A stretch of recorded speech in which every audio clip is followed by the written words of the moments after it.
วันนี้เรามาเตรียมความพร้อมให้ iPhone 12 ใช้งาน 5G ได้อย่างง่ายๆ มาดูกัน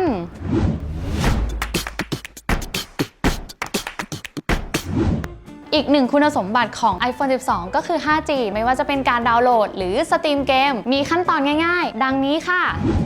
เข้าไปที่ Setting เลือกเป็น Cellular ต่อมา Primary เลือกเสียงและข้อมูลจะมี 3 หัวข้อให้เลือกแนะนำให้ใช้ 5G อัตโนมัติเพราะ iPhone 12 จะสลับการใช้งานตามวัตถุประสงค์ของลูกค้าถ้าหากลูกค้ามีการดาวน์โหลดหรือสตรีมเกมในความละเอียดสูง iPhone 12 ก็สลับเป็น 5G ให้แต่ถ้าลูกค้าใช้งานปกติ iPhone 12 ก็จะสลับมาเป็น 4G ค่ะ